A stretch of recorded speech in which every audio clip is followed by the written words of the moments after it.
Hello, friends and fellows of the internet. It's me, CHAS Spaz, and today, well, you already know what's up. You saw the thumbnail, you saw the title of the video. I'm going to be talking about what I think we're going to see at Microsoft's E3 and what I predict to see, and maybe a little bit of what I want to see too.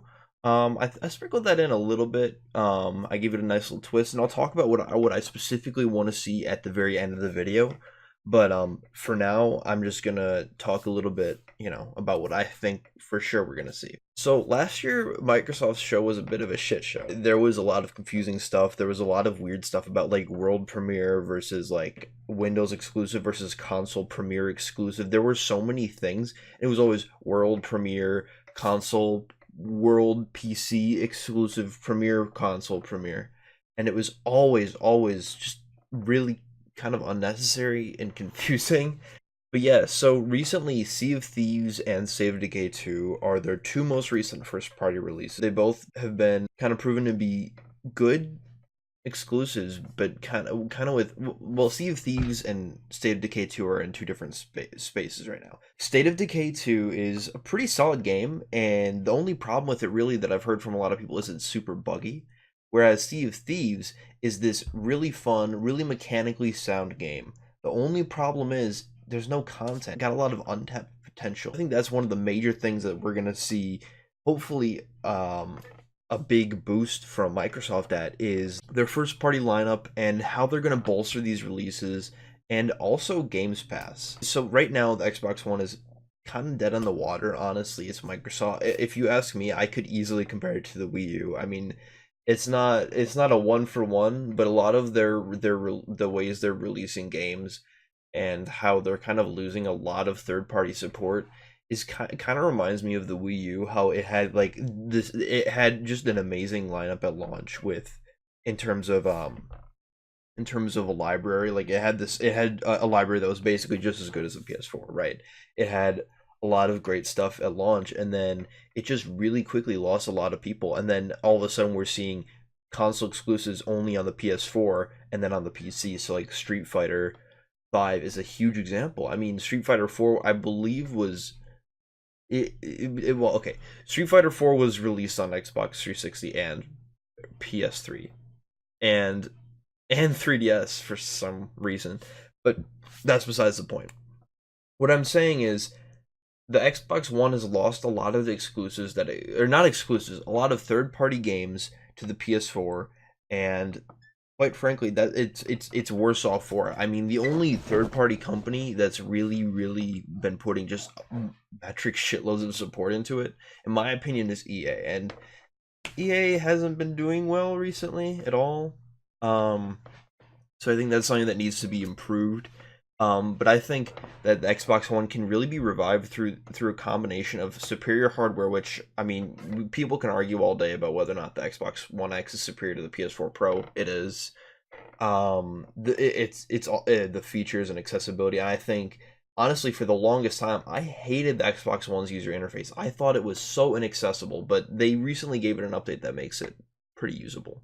Um, and then again, accessibility is always going to be a big issue, and something that they did recently was they released this really cool controller for people with accessibility based issues in terms of gaming and with physical disabilities and such, which I think is a very good thing of Microsoft. And honestly, they're the best business in the games industry right now, if you ask me. They have the most amount of consumer friendly stuff. Yes, they have a lot of non-consumer friendly stuff outside of the games industry, but in the games industry, they are very good to their consumers, to Xbox One owners.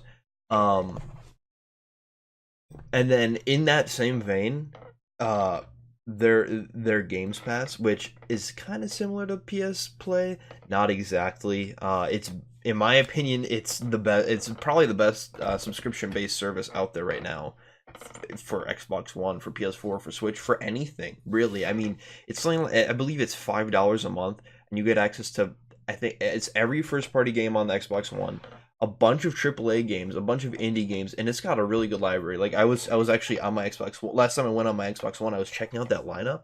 I mean, you have some pretty good games, and then stack that on top of backwards compatibility, not just from the Xbox 360, but from the original Xbox. That is so many games, and there are a lot of good games that you can play. And then on top of that, the 4K remasters and stuff, there that makes the Xbox One's library pretty, I mean, pretty incomparable, if you ask me anyway. Um, and honestly, I think the one of the things that the Switch has been succeeding on that I think we will see Microsoft kind of trying to ride on a little bit is the Switch has been bolstered a lot by support from indie developers. And I think we might see something similar for the Xbox One if Microsoft strikes a deal with some indie developers to make it an Xbox One timed exclusive or an Xbox One exclusive.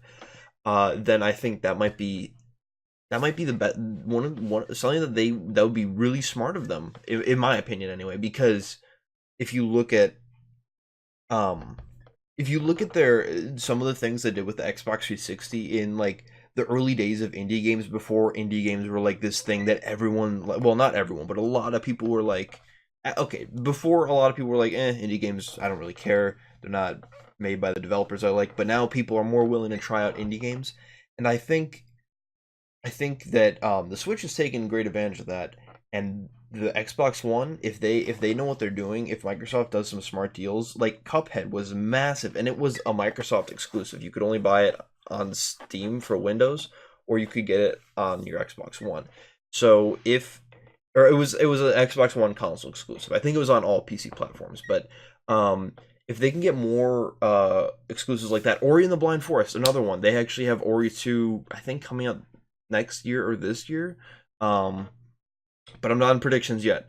However, I do think that last year, just like last year, they're going to focus too much on specs. They're going to be cringy and boring, like last year. Partially, there was a lot of stuff, like there was like a 5-minute thing dedicated to Minecraft that people just, oh my god, people were shitting on that so much. But overall, I think they're gonna have a good showing in terms of actual stuff to show. I think their presentation may not be the best, but I think in terms of the content and stuff they'll actually show, I think this could be pretty good show for Microsoft if they play their cards right with exclusives and with indies and with just accessibility and quality of life stuff, because that's something that Microsoft has always been good at. I mean, they've been making PCs for, I don't even know how long. They've been making PCs for a long ass time, and or software for PCs as well as PCs. But PCs, I think they didn't get into hardware for a little while, or they stopped making hardware. I don't know exactly how that works. Anyways, they make a lot of good stuff in terms of software. That's what I'm saying. So the user interface, I think, for Xbox One, if they keep updating that, if they keep making it more user friendly, if they keep making everything on the Xbox One as seamless as possible, I think it'll be a better. I think owning an Xbox One, not looking at games, would be a better experience than owning a PS4. Because in my opinion, the PS4 user interface is very jumbled.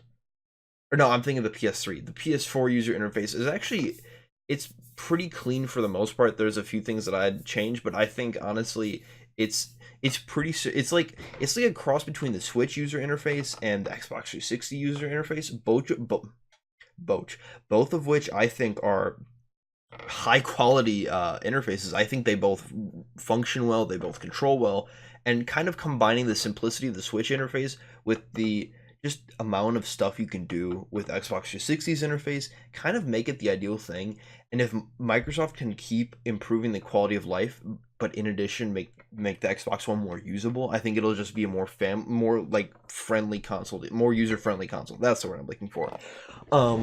But yeah, and then again, in terms of their actual conference, it's always this behemoth. It's always massive. I'm pretty sure it's always the longest one at E3. I think last year, I'm gonna actually check this. Yeah, their press conference was like an hour and 43 minutes. That's massive. That's so long. That's like 3 or 4 ish. It's like 3 times Nintendo's press conference. It's like 2.5 times Bethesda's conference from last year. It's like probably 40 minutes. It's 40 minutes longer than EA's press conference, and it's just ridiculous. Like, what? Huh. There's so much that they could do. Very middle of Nintendo's with Reggie, and he's like, the game is fun. And then people photoshopped the TV behind him to make it look like there was Smash on the TV, and then Etika had a heart attack, and then was pranked. Um, but yeah, okay, sorry, little off topic, but still, they should probably trim the fat a little bit, just to make it more palatable. Because an hour and 43 minutes of watching people talk about video games, it's not old, but it's very hard to do, especially if it's cringy or if there are lulls or something goes wrong. That's just mm. Alrighty, on to my actual predictions for this show. So I think first and foremost, before anything, they like to have a little bit of showmanship. You know, rewatching their press conference from E3 2017 that led into the reveal of the One X. There was like this, like, I don't know, it was like 5 minutes at least of like this, like, first it was the Xbox games through the years, and then it was like a little bit, and it showed like a bunch of technical stuff, and it kind of built up to something. Albeit it was kind of a meme, the Xbox One X. Um, for those of you who have been around on YouTube for the MLG days, then you know why that's funny. Um, but I think that if considering how proud they are of this console, I think at this presentation, at the very, very beginning, they're going to have people talking about the sales, how successful it's been, thanking everyone for their support. 9 months ago, we released the Xbox One X to massive acclaim. That's not entirely, well, no, it's true, but it's not the acclaim of our wallets. But the point is, they're going to thank everyone for supporting their console, for being the best fans in the world, because that's something that developers do a lot. Usually it's not true. Usually fans are kind of toxic. Um, but I think things that are definitely going to be there in terms of um, things that are a given for Microsoft. We're going to see a Minecraft update. I mean, that's Minecraft is something that we're not gonna stop seeing for at least for the rest of this generation. We're gonna keep seeing Minecraft. And then in terms of actual exclusives, I'm guessing that we're either going to see Halo 6 or a new Gears of War, either a full Gears of War game or a spin-off Gears of War. If we do see Halo 6, it, it, it they gotta be careful, because people hated Halo 5 in terms of the actual story, but the multiplayer was the best in the series, in most people's opinions. Not mine, I didn't play it, but that is the stigma around Halo 5, is that the multiplayer was the best in the franchise. And then Forza Horizon 4, or as Walmart of Canada, I believe, leaked Forza Horizon 5, even though there hasn't even been a 4 yet. But yeah, there's going to be a Forza game. There's a Forza game every year, so I'm thinking Forza Horizon 4 is what we're going to see, because I believe they usually alternate between normal Forza and then Horizon. Um, and then we're gonna get new update. They're probably gonna toot their own horns a little bit about not just the Xbox One X and like its sales and everything, but also about their accessibility updates with like that thing, the gamepad that I was just talking about earlier, for people with physical disabilities, that make it so harder for them to play games. Um, and then I think we're gonna see a lot of 4K updates. That was something they promised last year, but they didn't really show a lot of, aside from Minecraft, which I thought was kind of a bad idea, because I mean, Minecraft isn't known for being visually impressive. Like, it has it has a nice art style. Like, I like the art style of Minecraft. It's kind of, I like pixely things. Okay, I like my Super Nintendo. I like my Sega Genesis. Um, but yeah, so I think we're gonna see more 4K updates. We're probably gonna see them showing a trailer with like a montage of 4K of games remastered for 4K. They're probably gonna show Minecraft. They're probably gonna show the recently released remaster of Red Dead Redemption, sorry. And they're probably gonna show a few new games. They're probably gonna show a lot of their own classics. And then I'm thinking we might see some other games, like maybe, I don't know, like there was a rumor about a Modern Warfare 2 remaster, and I don't know if that's happening or not, but I could see them having that as a timed exclusive remaster in 4K and stuff like that. They're gonna have some bigger. They're gonna have one or two or three bigger games from the past in 4K. Maybe even they'll have like, I don't know. We'll see. And then we're going to we're all another exclusive that I can't believe I almost forgot. Well, a few things. Firstly, we're gonna see Crackdown 3. That game was, I think it was shown last year. Like that's not a question, but I believe it was hit with a massive delay, and I think that's actually a theory that a lot of people have, is that delay is why Sea of Thieves and State of Decay 2 were rushed out. In my opinion, that's just bad timing and business interfering. Oh my, excuse me. In my opinion, that's just bad timing and business interfering with actual development time, but the world may never know. But we're definitely going to see Crackdown 3, and hopefully it'll be something something that isn't like Sea of Thieves and State of Decay. It'll be mechanically sound and fun like Sea of Thieves, and it'll be a good game with content like State of Decay 2. Hopefully it'll be a little bit of a mix between those two, and it looks fun. It looks like it'll be kind of, I'm hesitant to say battle royale because I'm not entirely sure that does it justice. It looks like it's going to be a multiplayer experience with like destructible worlds and everything. It looks pretty crazy and chaotic, and I mean they've got Terry Crews doing some of the promotions and stuff, and Terry Crews is awesome. But anyways, and then other exclusive stuff, we're going to see Ori and the Will of the Wisps, or Ori 2, which is the sequel to Ori and the Blind Forest.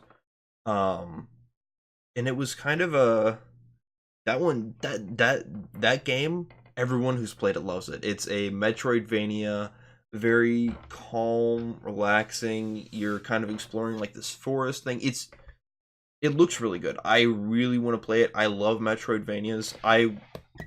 I'm remiss that I haven't played that yet. I think that game for sure will eventually get me to dust off my Xbox One, unless I play it on PC. But I'll probably play it on Xbox One because I want to play it on like a TV so I can see it, because it's a very visually impressive game, very, very impressive. And then we're gonna see probably new additions to backwards compatibility, like some bigger announcements, and then we're probably also gonna see more Game Pass stuff.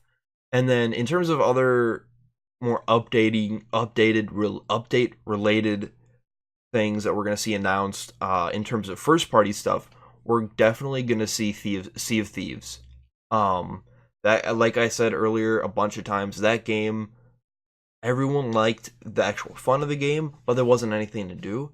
And I think this will save Sea of Thieves. If this can do that, I think Sea of Thieves might have second life, honestly, especially as it has Game Pass. I think that might be a brilliant way for Sea of Thieves to kind of have a resurgence if this content update is really big. And apparently there's a content update dropping sometime this week. And I'm recording this on May 28th, so it's not like right away, but it's coming soon, evidently. And then in relation to stuff that's been shown already that we know about, one other thing before I get onto that. I do think that we're going to see support from Microsoft for a lot more Japanese studios. Microsoft's consoles never do well in Japan. I don't really know why that is. I think their marketing team just doesn't know what to do, I guess. I'm not entirely sure, but Japan's always a rough market for them. In fact, I don't remember if it was a meme or a picture on Reddit, but there was something that showed an Xbox One S being sold in Japan as a 4K Blu-ray player. That's what it was being sold as, which that's no good. You don't want that. So what I'm assuming is going to happen is we're going to see a lot of support. We're going to see Microsoft trying to support more Japanese studios just so they can gain more clout in Japan, I guess. And there are actually some JRPGs that were exclusive to the original Xbox and the Xbox 360 some of which that received pretty high critical acclaim. I always forget what they're called, but they're pretty popular. For like among like JRPG fans, and like they're like cult class. Okay, sorry, I'm gonna walk that back. They're not pretty popular. They're cult classics, and they're very well received critically. So I think we're gonna see more JRPG stuff. And I think we might even see something from Platinum. And then in terms of stuff that we know, basically know we're gonna see, we're definitely gonna see Battlefield 5 in 4K. That's not a question. And Microsoft and EA like to help each other out a lot. Microsoft likes to show off a lot of EA stuff. So I'm thinking we're gonna see stuff from EA for Battlefield 5. We're gonna see it running in 4K, and we're gonna see Anthem running in 4K. We're gonna see more Anthem. Hopefully, I really want to see more Anthem. If you can't tell, and then we're gonna probably see more stuff for Super Lucky's Tale, Ashen, GTFO, Metro Exodus. These games were shown either at last year's E3 or during what's it called?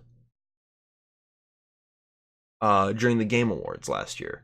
And then aside from that, we're probably I certainly wouldn't mind seeing oh, well, I forgot a few things. Firstly, we're gonna see more exclusives. We need to see more exclusives, otherwise the Xbox One is dead. Like, it's screwed if we don't see more exclusives. And then there was an indie game. I don't know if it was an indie game necessarily, but it had kind of an indie look to it, called The Last Night. It looked like it was kind of a dystopian, futuristic game, but it had a really beautiful 16-bit art style. And I think if that game can deliver in terms of gameplay and not just like graphical quality and visual quality, I think that they could. I don't know if it'll be a success on the level of Cuphead, because Cuphead was so impressive in terms of what they had to do to make that game work, but I think that this game will still be pretty impressive. And then we'll see at least one new exclusive that is first party. We're gonna see at least one first party exclusive. Again, I already said that with either Halo 6 or Gears of War. And then one other game that I think we're definitely going to see is the new Tomb Raider game. Tomb Raider has always, as of late, the Tomb Raider series has been kind of popular on the Xbox One. Or like, it's kind of been pushed by Microsoft more than it's been pushed by Sony. So I think it's gonna be pushed again. And then aside from that, there's not a whole lot that I expect to see from Microsoft. I'm sure we're gonna see a lot more than what I've said here, just based on last year's presentation. I hope we don't see too much, because again, there's so much that they showed last year, and it's a 2-hour press conference. I don't think is a good idea. It's just not. But yeah, those are my predictions for Microsoft's presentation at E3 2018. Thank you all very much for watching. I hope you liked the video. If you did like the video, you should drop a like. If you're not subscribed already, you should drop a sub, and you should drop a comment down below. Drop a comment in the comment section about what you think we're going to see from Microsoft's press conference at E3, what you want to see from their press conference at E3, and be nice to each other in the comments, by the way. I don't want any console war bullshit over PS4 versus Xbox One. I don't know. But anyways, thanks for watching. Peace.